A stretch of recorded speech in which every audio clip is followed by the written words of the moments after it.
the power side. Where's the money going? You see our historical average. You see the categories of spend. The end of 5 years, you're talking almost $11 billion of investment. Okay. Now, I'm sure some of you noticed we said we were going to raise $1.2 billion in revenue, and I just said we were going to spend a total of $17 billion. How do you do that? We do it because utilities are very capital-intensive businesses. What you do, because these assets are long-lived, you cannot place the burden of replacement costs on today's rate customers. It would be prohibitive. So you borrow money and you spread it out over the life of the asset, so all the customers using that asset are involved in paying for it. So what we will do is use that $1.3 billion to fund borrowings that are sufficient to make these transitions, and then spread that cost over the life of the asset. This is, you have this chart, so don't go, oh my God, I can't see that, because I can hardly see it either. But we were trying to put something together that gave us an easy way to talk about the impacts to what people would pay. The easy way to look at this is that first gray column is our low-use residential. This is combined water and power. 30% of our customers fall into that range.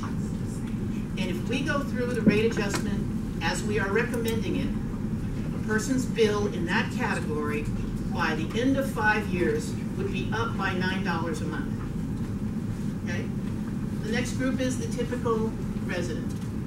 By the end of 5 years, their bill would be up approximately $23 a month. The high users, about $88 a month. High users are less than 10% of our customer base.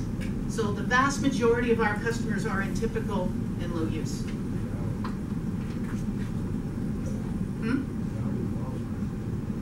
You'll be interested in some information we have about the valley. Go ahead. Commercial customers, get in touch with them. I'm going to have our CFO talk about tiered pricing for water use, and I think you'll find he has some very interesting observations. So in the early 90s, DWP was on the forefront and implemented tiered pricing for water. And it's based on a water budget. So a water budget is set for your house based on how many square foot you have on your lot. And it's also on the temperature zone, which you all know about. And the valley is the high temperature zone. And that was where we set that first tier. And you can see the price is $496 for the current fiscal year, and then anything above that water budget would be at $590. You get 200 million gallons per what, right? So yeah, what we're going to with 4 tiers, which is more on the forefront now, is you're going to get a basic allocation, which is 8 HCF, 200 gallons per day for about $1.18 per day. That's for indoor use, which is not really temperature dependent. Then you get to tier 2, which is California drought tolerant landscaping. And that will be at the next price that you see here. And that is based, again, on your temperature zone. So out here is going to be in the high temperature zone. So you're getting more of an allocation than other people in the medium or low. And then it's at that price. Next, if you want to maintain your lawn, and you can do it under the current watering restrictions, which is pretty difficult to do, you will get a volume that will allot up for that, which is at $631. And then the last one is tier 4. So tier 4 is basically what we call excessive use. And what's important on this, you see on the far right-hand side, it says 9%. Only 9% of our total customers are going to see tier 4. So that's just the top 9% of customers. 55% of our customers will only see tier 1 and tier 2. So most of the people you're going to see are going to be down in the tier 1, tier 2.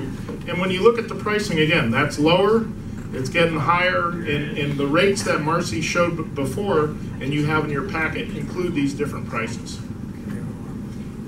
Question? In your tier 1, how do you determine whether a family has 2 people or 8 people in a house? You know, you can't decide that by the size of the lot by knowing how many people are inside the house using that water. So. Sure. So what we did on tier 1 is we went through the census and looked at, okay, what is the average number, and I'm trying to remember, I think it was 3.5 or 4 people that are in the, and that's where we use the 8 HCF. 200 gallons per day should be able to, and we have not gone to the number of people to do that, which is very hard to verify for us as well. I think it's important to talk about the distribution of the fourth tier. There's always the perception that it's Right. entirely the San Fernando Valley and it's the Right. hot zone. So- I understand that that's what people think. So on tier 4, when we look at it by zip code, I have some other data that we can show you at the end. The top 4 zip codes, of those top 4 zip codes, 3 of those top 4 zip codes are in the actual low temperature. So on the west side, near the coast, those sort of things. And the only other one that is in the medium, so it includes no high temperature zones, which is out here. And you may recognize the zip code number, it's 90210. The part that's in Los Angeles. So there's Suffice it to say that's not what our presentation might look like when we're out in that area. I'll make sure there's a door that I can get through quick. I was gonna say. Okay, we are almost near the end. We're going to get to Q&A. Let me wrap up. I have a few more important things I want to show you. I'm going to come back to this because I have a better way of showing it to you. We have an extensive outreach campaign plan. This is the timeline we talked about earlier. If it stays on this timeline, new rates by January, you can see the 120 days that's allocated certainly to the neighborhood councils for their review and analysis. What I would really like to show you, if Joe can bring it up, is we've established an entirely new website dedicated to ease getting information, specific information out into the community. Now for those who are either digitally challenged or don't have internet, it'll all still be available in customer centers, we'll do mailers. It's not an entire digital push out, but it's actually, this will be the splash page. Isn't that interesting? That's what they call it, the page that you land on. It's the splash page. I thought that was kind of cool. Okay. The 2 fact sheets that are in your folder, they can both be downloaded there. You can go on to any of these and get more information about what we're doing and why. The how to save part is fascinating. It's broken into, are you a single family resident? Are you a multi-family home? Are you a business owner? Go to single family home. Marcy, what is this? MyLADWP.com. This will show you all of the programs applicable to single family residents. So you don't have to spend the time going through all of the rebates and figuring out, is this applicable to me? Is it not? You just go to your sector and it'll pull it up. We also have a couple of videos on here, very short 2-minute videos, and I want to play you the one that it relates to rates because it's a good high-level snapshot. This is Joe's son. Yeah, this is, we didn't have to pay royalties because we used Joe's son. So cute. You probably never worry about the water not flowing or the lights not coming on. That's because your LADWP offers some of the most reliable service in the nation. It also happens to be some of the lowest cost as well, an achievement we're proud of and committed to continuing. But to do this in the future, we need to continue to invest in our infrastructure and transform our water and power supplies. That's why we're requesting a rate increase. The low user would see a small increase, while the top 10% would get a larger increase. For the typical customer, it would amount to a $4.75 increase to the monthly bill, each year being a reliable and responsible water and energy. For the typical customer, it would amount to a $4.75 increase to the monthly bill, each year for 5 years. That's about the same as the typical rate of inflation, and will still keep our rates lower than our neighboring utilities. Now, we know what you're thinking. Great, a rate increase. But here's how this will directly improve and protect our city's water and power. 1. 85% of the money will go into replacing old infrastructure. That's things like water pipes, poles, transformers, water tanks, and valves, many of which are nearing the end of their useful life. By making these updates now, we can avoid some costly and disruptive problems in the future. 2. State mandates require that 33% of our power come from renewable sources by 2020, and to eliminate burning coal to reduce harmful greenhouse gas emissions. These funds will be used to continue to transform our power supply to create a clean energy future for Los Angeles. We'll also be expanding our water collection capabilities so we can depend on local water supplies. This will protect us from drought and keep rates down in the future, and reduce our dependence on expensive water that's pumped 300 miles to be here. 3. Funds will also support continued improvement to customer service, improvements that have significantly dropped hold times, and programs that help customers lower their bills by saving water and becoming more energy efficient. Your LADWP is dedicated to creating a reliable and responsible water and energy future for our customers while keeping rates below those of our neighboring utilities. To learn more, visit myladwp.com. There are 2 other videos on site that talk more specifically about water infrastructure and power infrastructure that are also very educational, and I'd suggest you take a look at them. And I would close with this. DWP certainly has its share of challenges. No one denies that. No one denies that there are processes and many improvements that we still need to make. Progress, however, is being made. And when you think of DWP, I want you to continue to remember that our rates are the or among the lowest. We commit to keeping them there. Your service is in the top, your reliability is in the top quartile in the nation, and I'm trying to keep it there with investments in infrastructure. And we will be focusing more and more, as Dave outlined, on customer service and making that the tool that you all want it to be. And with that, keeping with Jill's time frame. Sure. Ready for questions? Okay. You guys mind if I sit for a minute? I'm old.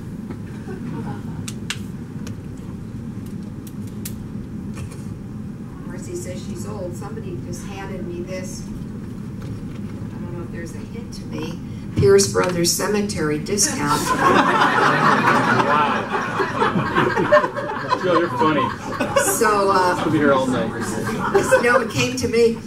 So with that, we'll have questions. Okay, Paul, you want to start? I can't think of very many major companies that continue to pay out dividends to the shareholders when they have very, very critical ongoing needs that require literally billions of dollars. Granted, some of it's financed, but I think it's only fair for the DWP to push back against the city and say, look, we're going to use some of that operating surplus to take care of some of these things rather than a rate increase. And then one last observation with respect to DWP reform, given some of the fiascos that the DWP has been through over the last couple of years. Have any managers been either fired, asked to leave, or demoted as a result of some of these screw-ups? Okay. It's like 15 questions in there. Well, let's start with the first one. Separate out in my mind. The issue that Paul brings up is there is a city transfer that DWP transfers to the city, has for over 90 years. There are a number of lawsuits that are in place right now. We need to let that litigation play out, and we'll be prepared to respond however that breaks. But it's not something necessarily that we can talk a lot about at the moment. With respect to getting rid of managers, part of the problem in DWP is the instability at the top. People are moving so quickly at all levels. Dave, how long have you been here? 5 months. 5 months. How long have you had your current position? Since Monday. And I use that to make the point. Remember, DWP is what we call part of the civil service system. The city manages hiring. We do not. People move into DWP, then they come up through the ranks. And out of the 9,000 employees we have, I have the ability to hire 10 of them from the outside. And so there is an enormous amount of bureaucracy that the city has embraced, the city and the utility, over years. I listened to a presentation today from the new council member from District 8, and I was so encouraged because he focused extensively on the amount of waste and process associated with the city and city departments, and it was very refreshing, and I would invite any of you, if you get a chance to hear him, it's probably a good deal. Yes, ma'am. Yes. Why San Diego is able to desalinate more water than Los Angeles? San Diego was in a different situation because they had few other sources of water. And desalinating water is always an option in a portfolio, but let me give you an example in Australia. Australia went into a drought and did nothing. Oh my God, it's 10 years of drought, what are we gonna do? So suddenly their only option, they built literally a ring of desal plants around Australia. And here's the thing you gotta be careful of, because the subsequent year, it rained. Now those desal plants they're very expensive. There's typically 30-year debt associated with them, and now a number of them in Australia are shuttered. So I think that's part of any portfolio, but you've got to diversify, and that's why you see in our presentation the focus on hardening local supplies using a variety of methods. Lenny? You use various parts of language to justify your tiering, one of which is to incentivize saving. In other words, get people to use less, which appears to be no longer valid in the state of California. Do you expect troubles if you continue to say we have 4 tiers to incentivize? How are you going to show that it costs more to deliver water to somebody who uses here than somebody who uses here? That's an excellent question. In San Juan Capistrano, there was litigation against the city just establishing a high cost of water in an effort to try to change behavior. DWP's water tiers, instead of just being established arbitrarily, are based on cost and avoided cost. We have examined our methodology, and we believe it's legal. Yes. I seem to remember last year that it was written that we were going to get a rate increase like in 16 and 17 for the Department of Water and Power. Did those disappear and this new one takes over? Yeah. And wait, It's a after two-part 5 question. years, do our rates go down? Two parts to that. One is the discussions of earlier rate increases never materialized. When the recession hit, everyone literally fell back. In fact, made even fewer investments. So there's nothing on the books right now. There is no rate increase other than this proposal that we are talking about with you and with others. And what was the second half of that? In 5 We'll go years. back. Oh, in 5 years. Remember the slide I put up that says we're going to get $1.3 billion in revenue and we're going to use it to fund the debt stream for 30 years? That means those increases are going to be committed to funding the debt for that $17 billion. So we can't fall back. We have to keep paying So then why for do you those. call it 5 years increase? I mean, it gives a false impression that this is only for 5 years. Let's buckle down for 5 years and make it go right. And now you're going to say, but wait a second, it's going to actually go on for 30 years. It's a long-range plan. You should actually present it that way because it's more truthful. The water and energy both are heavy capital-intensive businesses. They always are. I probably have $8 billion in debt out there in a portfolio now. To say that you can project what the needs are going to be over a 30-year term is very, very difficult. And in fact, even in this 5-year term, at the Office of Ratepayer, Office of Public Accountability Ratepayer Advocate, you have one of the longest names, Fred. Committee, designed by committee. There you go. They said instead of a 5-year rate, you absolutely need an opener. You need to wait for the first 2 years, see if your spending is occurring the way you think, see if you need to make different investments. So there will basically be an opener where the board will be asked to review, are we still on track? So I'm not sure I'm answering your question, but the money that will be raised will be used across the 30 term. It's not immediately available every year. It's committed to fund this set of investments. So the rates will never go lower again. Once they go up, they stay up. I'm sorry, what? Well, yeah, and the point is certainly that they're lower than others, but I agree. There is likely going to be, now I'm in my own world of speculation, but we are rapidly reaching places in the technological development of energy and water options that you're going to see what's called disruptive technologies. If any of you, do you know what Uber is? You know what Uber is doing to the taxi industry? Chewing it up and spitting it out. It is very likely that we will see those same kind of developments, and you see them starting now. You see battery storage technologies, you see the advent of more efficient solar. So I'm not necessarily sure rates will continue to go up because I think a lot of these technologies are going to provide us means to be able to better manage those bills. Okay, yeah. I don't know how far we are from toilet to tap? Showers to flowers.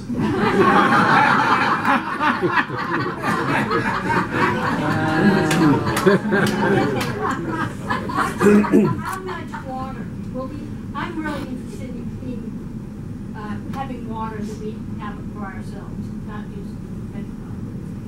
And so with that in place, how much more water will we have available to get that happen? Take it, Dave. It's about 30,000. It's about 30,000 acre-feet of additional water that will recharge the San Fernando groundwater basin. About 30,000 acre-feet. But there are a number of... Translate that. Well, in English, each acre-foot will serve about 3 households. So 30,000 times 3, about 90,000 households. Enough water to serve that many households. For how long? Well, that's every year. So.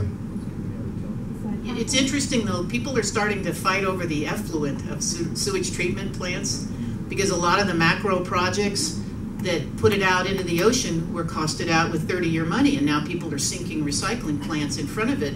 They're capturing that effluent and they're treating it. We've got another couple facilities. We recently expanded one down at the harbor from 6 million gallons a day to 11 million gallons a day. And I think we have an array of them coming online. I believe we are at a point where we need to move past the perception issues related with recycled water. As you may know, I lived the last 15 years down in Anaheim. They have steadily expanded a groundwater replenishment system where they have put that water back into the ground to recharge the aquifer for years. And they have just completed an expansion of that particular project. Todd, Yeah, thanks, Mark. Let's say you guys are doing a really good job of. He said I was doing a very good job. Well, there was a dot there. That's good, Marcy. I don't want to say, what I'm saying is not cynical. You guys look like you're doing a great job in rolling it out, and you are getting the fact that you've got to sell it to the public, the ratepayers, and everything else, and nothing is all one way. So you've got a lot of challenges with a lot of your capital-intensive structures and whatnot. I was going to ask a question regarding ratepayer, but something just came up in my mind in terms of power. So I want to shift to the power side. You know, like France has about 80% of their supply generated from nuclear, fission, and it's kind of a dirty word in this country. Coal has become dirtier, but has there been any talk of increasing dependence maybe on a supply of nuclear as opposed to natural gas or renewables that may not pan out, like wind, for example? I personally don't have issues with nuclear, but if you look at the political landscape in California, it's unlikely that it will ever get traction. I mean, the push has been to close every one that they can find. And again, it's kind of a philosophical perception issue, but I don't think it'll go anywhere in California. Okay, I think Eric, you were next. With regard to renewables, is there a target date that you would like to see a certain amount of renewables being used to go back into the system and supply the household, say 2030, what that target for renewables might be? The state has already mandated all of the targets, and right now I think it's 33%, I want to say 2020. Thank you very much. Now, I will, if I were a betting woman, I would say that you will see coming out of California a requirement to go to 50% renewables. And while I think it's a good idea from the environment, everything has to be consistent with what you can also afford. Sometimes Sacramento is not as sensitive to the cost implications, and it's up to us as utilities to try to make that argument. Yes. There was a time in the 80s when I was aware of cogeneration plants. Is that something that the department is involved in, and to what extent and what benefit? Typically, larger, like industrial-based customers will install cogeneration. They'll have some sort of process at their facility that wastes heat, and rather than just waste that heat, they will build what's called a cogenerator and then funnel that heat into it where the heat is turned back into energy. Either they use it on site, or in some instances they sell it back to us. We work with customers on that. For our needs, we go one of two ways. Either we try to build larger utility scale projects to be able to get out the economies of scale, or we want to facilitate action on the part of customers, why you see rebates and incentives, to be able to install solar or other generating things out and distributed. That's, by the way, where people suspect that the power industry is going to go, that you're going to continue to see solar proliferation, that you're going to see battery storage units that can capture that energy at the distribution level and then supply it back to the customers, and potentially your utility then would just turn into a provider of grid-related services or backup power. That's one very likely vision of the future. You know, two questions about water. One is, while they talk about cutting 25% or whatever the percentage is, there are a lot of people who have been very conservative on their usage in the first place, so it's kind of hard for them to cut way back. So there's going to be a third question. I can barely get by with one. People with swimming pools, you know, it's very hard to change the amount of water that they're making use of. And the last question has to do with there's a large percentage of people in the city of Los Angeles who are in apartments that, because they're rent controlled, single meter, there's no incentive or whatever to determine how much water they are using. And is there something that they will do or have planned to do to take care of that? I've already forgot the first question. People who cut back. The governor ordered a 25% cut across the basis. What's interesting is the Regional Water Quality Board then had to determine how do they allocate those reductions. What they did is they looked at territories like LA, who has a long, long history of conserving, of being water efficient. So instead of getting a 25% curtailment, LA was assigned a 16% curtailment. I think Newport Beach got 31 or 35. I know Anaheim got 20. So there was acknowledgement. You know, we don't use any more water than we did 45 years ago, despite adding 1 million people. So no one can say that we are not efficient conservers. What was number two? Swimming pools. Swimming pools. In the next stage of the drought ordinance, hello? I think that's where swimming pool covers are going to start to be discussed, because you can control a significant amount of evaporation from swimming pools if you utilize a cover. What was the last question? Meters for apartments. Yeah, this isn't, I'm not as happy with my answer, and I'll tell you why.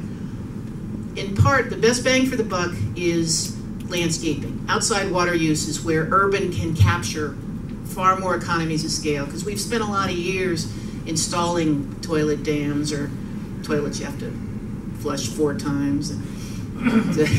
Shower heads. So it's shower heads. So we've captured a lot of that indoor. The two things that we could do, we could create, I think there already are mandates for new construction. The council could consider mandates for existing construction to install those. There's a push. The industry would like us to install meters, but to retrofit water meters on old apartments, all of you know retrofitting anything is expensive. I'm afraid that cost burden would be inordinately shifted onto other customers in our base, because it would be an extremely expensive proposition. Scott, did you have a question? All right. Can we limit to one question? Sorry about that. Yeah.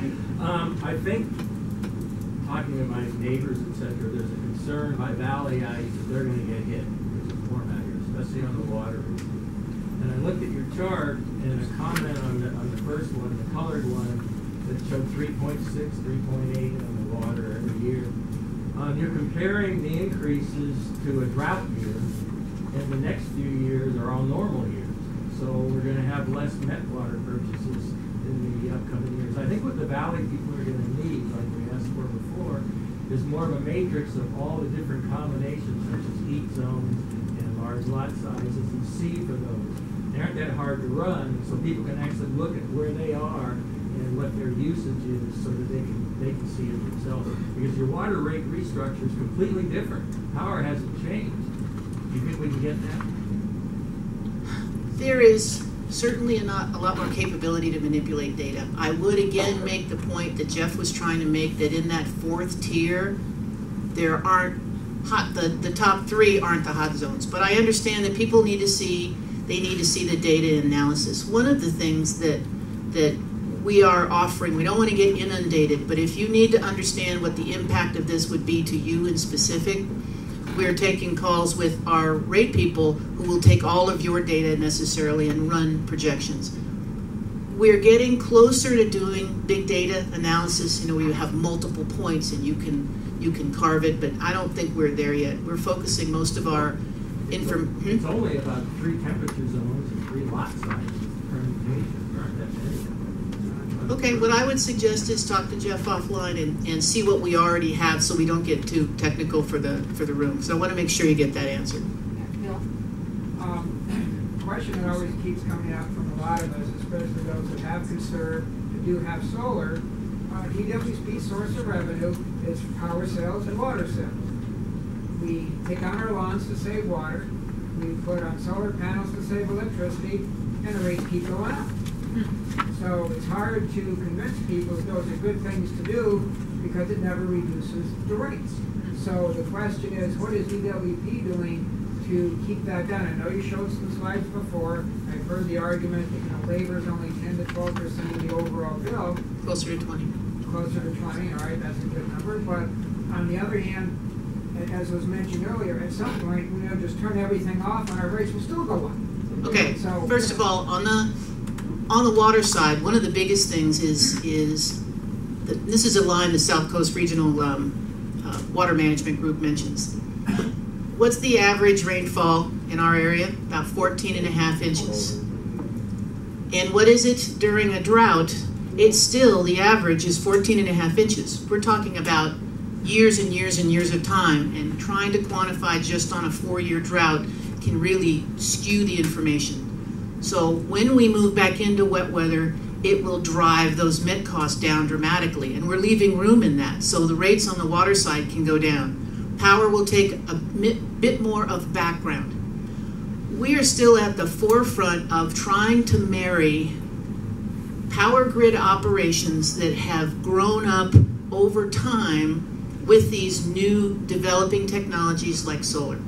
Right now, if the lights blinked in this room, I couldn't tell you if somebody hit a power pole out front or if a major generating plant tripped off the line in Washington. It's all a big interconnected grid. Right now, the grid has great difficulty in responding when that solar, what we call behind the meter, that sits on people's houses, when that solar comes on, because we don't see it. It all of a sudden shows up in big swings and reductions in load. We are still working to develop the capability of managing it. Right now, it's more expensive to manage it. As technology moves forward, we get better at it, we get better grid controls. You'll see those prices drop. Right now, very often, this is what happens. The sun comes up, all that solar comes on in the system, starts feeding the system, it gives it too much power. Systems have to stay balanced. You have to use what you generate every second. If you pump in more than you're using, you gotta back something off. So you know what we do? We back off big utility scale solar projects that are about a 1/16 the price of what is coming in from the homes. But that will remedy itself.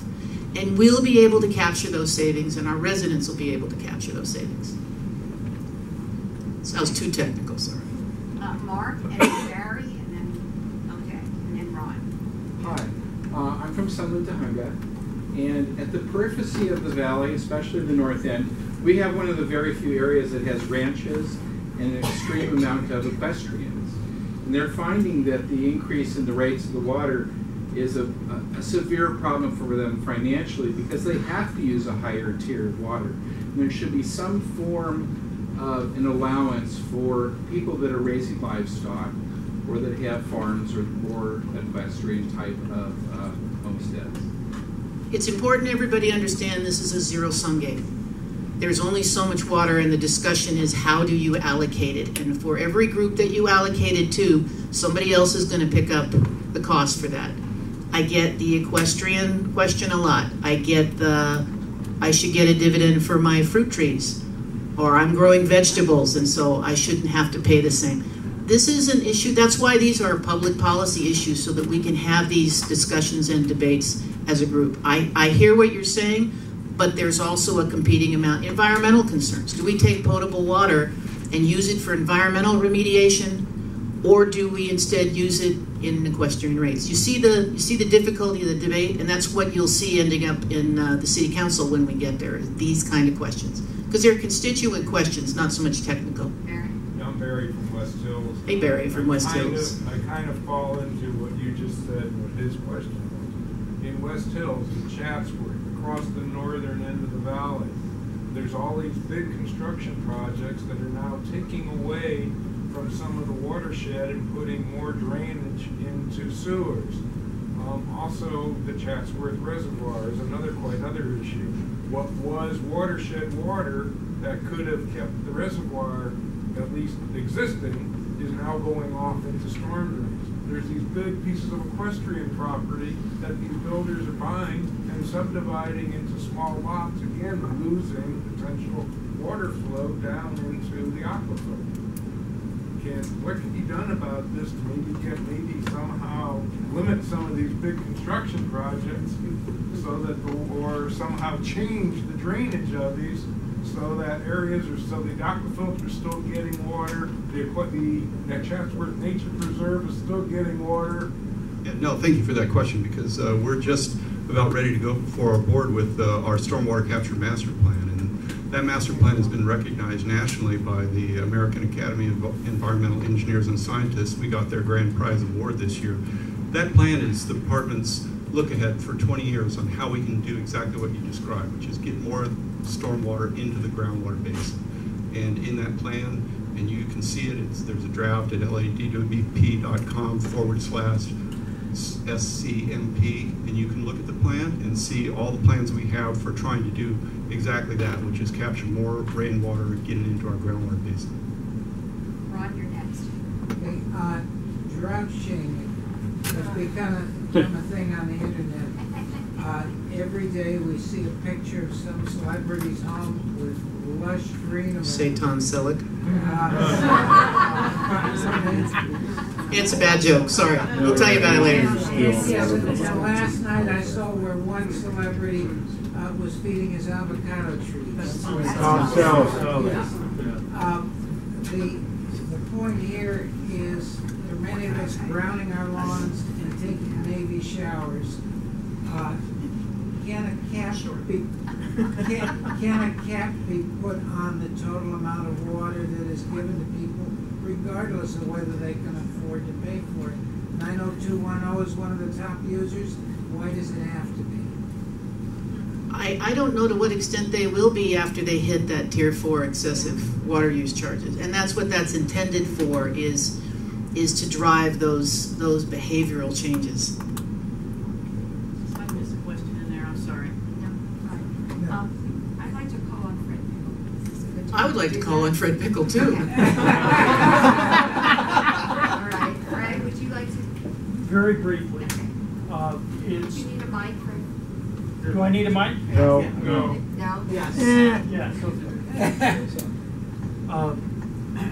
My office, the Office of Public Accountability, Ratepayer Advocate, was created in 2011. I was hired in 2012.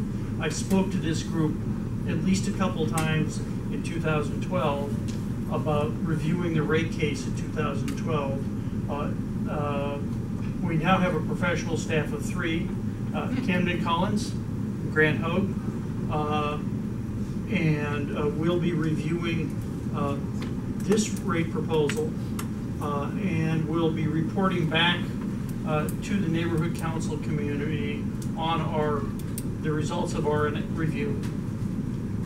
And DWP has been cooperating with us and bringing us along in this analysis during the rate case preparation over the last 20 months. So Thank you. If you have any questions or specific areas you would like us to look at, please let me know. Okay, I want to thank you all, and I want to, of course, thank our staff that's here tonight, and Marcy and Fred. And remember, this is only the first wave of the outreach that we're going to be doing in the next 5 months, and we certainly will invite you back. You'll all come back, and by then David Price will not be able to say, I've only been here Been since here an hour. Monday." All right. I do want to thank all of you. You know, as I mentioned last time I was at Bank, I was born in Van Nuys and raised in Granada Hills and Chatsworth, and have spent a large portion of my life in the Valley, and it was home to me for a long time. So it always feels like that when I come out here, even though the questions are tough, and they are rightfully so. I just appreciate how welcome all of you make me feel, and how rational your approach is to things. When you have more questions, and you will, even in the separate neighborhood councils, you call us. We will send Speakers Bureau people. We will come out if needed. It's very important to us that we get your questions answered and get your feedback. And thank you very much.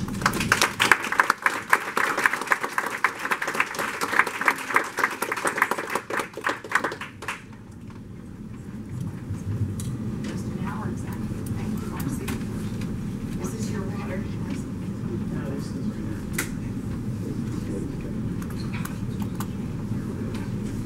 Thank you all. Thanks for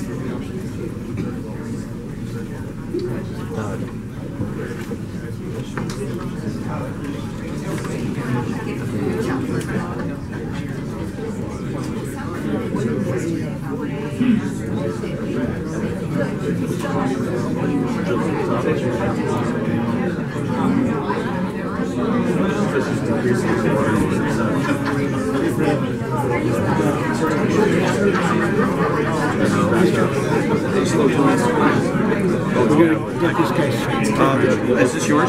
No, not mine. William? Oh, sorry, gentlemen. Let me get that out of your way.